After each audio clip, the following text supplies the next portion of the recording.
Welcome to the Icaran sector. Welcome to the look at my first knights list and walking through Imperial knights.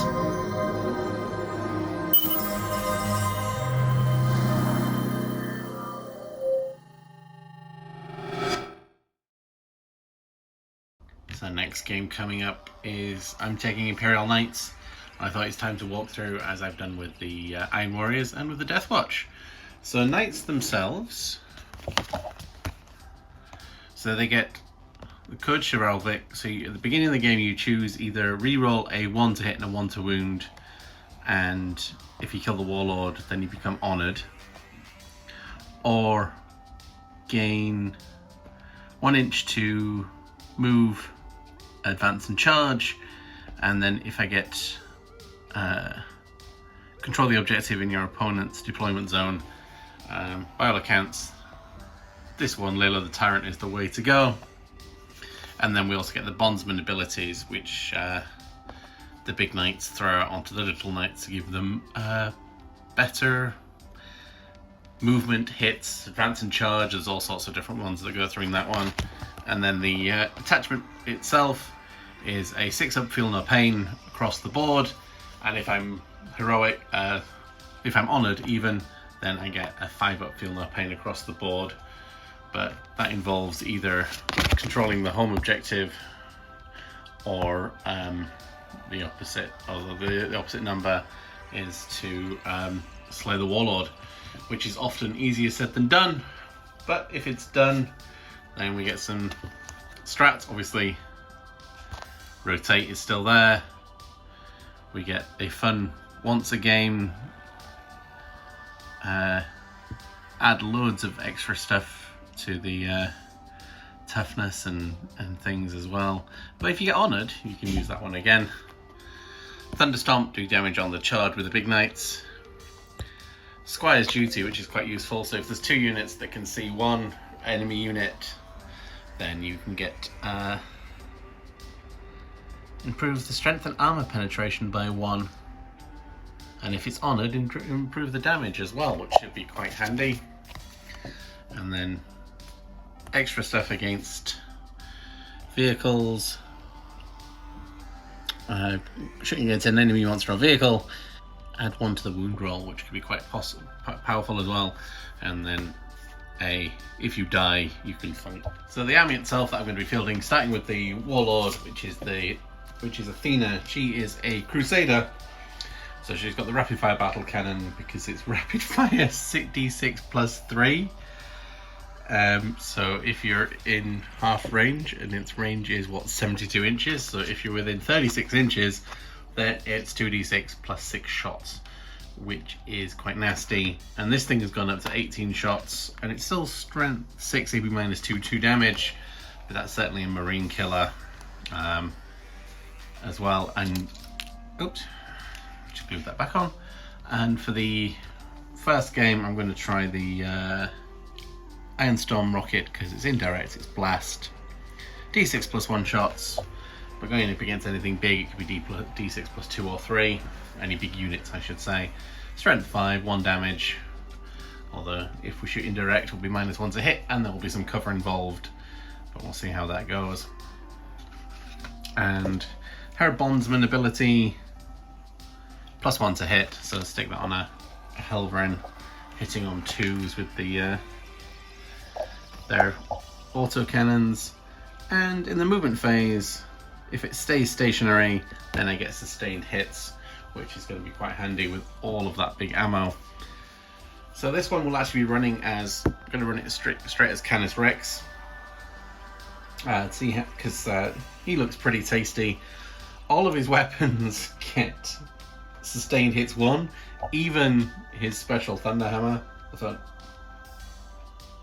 Thunder Gauntlet, Thunderstrike Gauntlet. So yeah, Freedom's Hand. You get 5 attacks, hitting on 2s, strength 20, AP minus 3, 9 damage, or 10 attacks, strength 10, AP minus 2, flat 3 damage, with sustained hits 1.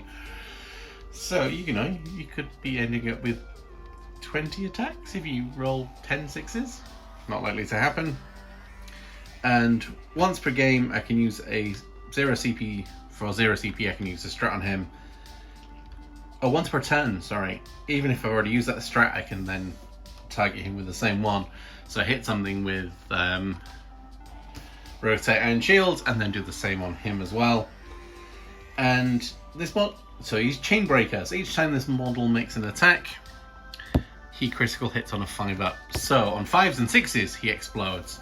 So all he needs is, you know, when he's 10 attacks, if he gets 4 5s and 6s, he's got 14 attacks. Strength 10, hitting wounding most things on 2s, and then being flat 3 damage. So he could potentially rip through Terminators, as well as vehicles. And his Impulsor, either D6, Strength 14, EP -3 for damage, and his Blast and Sustain hits, or his Low Intensity, 2d6, Strength 7, AP -1, 2 damage. So again, he can go up against elite infantry as well, and even his multi-laser, 4 attacks, Strength 6, AP dash, even that has sustained hits. So yeah, the rest of the list, there are 2 Armiger Helvrins, both of them with just the stubbers on top. So the Helvrin get anti-fly 2+, but I don't know how much of an effect that really has. Oh, the autocannons only. So there's 3 shots with the stubber, it's rapid fire 3, and then the autocannon has gone down to not 2d3, but it's 4 shots now, which is kind of what you'd average anyway, because you'd usually get about 8 shots, 7 or 8. Still strength 9, only AP -1, but it's flat 3 damage, so he could be ripping through Terminators as well. So there's 2 of those, Lady Diana and Nightingale. And then there are 5 Warglaves, all with melters on top. And the Armiger Warglaive, each time this model makes a charge, to the end of that turn, melee weapons have sustained hits 1. So again, we've got 2, we've got a sweep and a strike profile. So 4 attack strength 10 or 8 attack strength 8. So again, you've got various different options of what you're going to go through, but hopefully you're going against something that, granted, most vehicles you're probably wounding on a 4-5, but AP -3, flat 3 damage, you're still going to hopefully chew up a few things. And then the thermal spear has melter 4. So if you're in melter range, which is 12 inches, then it's D6 plus 4 damage. So I guess the close combat weapon is you go up to something like a Land Raider, which is strength 12 with a Land Raider, toughness 12 as well. So you do half damage on a Land Raider, charge in, and hopefully do enough damage to do some more. Or if you've got a couple of Helvrins, then you chew it up. So the Knights list, much smaller list. I have a Morax to build for this list, and eventually the new plastic, what is it now? And there was a new plastic kit released for Horus Heresy, which also fits in this army, with a big shield and a big spear, and it allows things to advance and charge. Nice for Warglaives. But Moirax comes first, so I actually have that. I need to build and paint it. A few things that want to be added into this army. I have another Helvrin built in paint, and I have 3 more Armigers new on sprue from the Christmas box, which is where this one came from. So that is going to get added into this army. It's looking possible running a 2,000 point all Armiger list. It could be fun, but then again, you need the big guys like this to give a buff. So yeah, +1 to hit. So 8 shots, hitting on 2s, strength 9, wounding Land Raiders equivalent, not Land Raiders, Rhinos and things on 4s, and tougher things on 5s. But doing flat 3 damage, yeah. Or shredding Terminators and things on 3s, that granted they're going to save on 3s. but any failed save will go straight through a model. But anyway, short video looking at the knights. Thank you very much for watching. How do you find knights? Have you played them yourself? Have you played against them? How have you found them? Let us know in the comments below.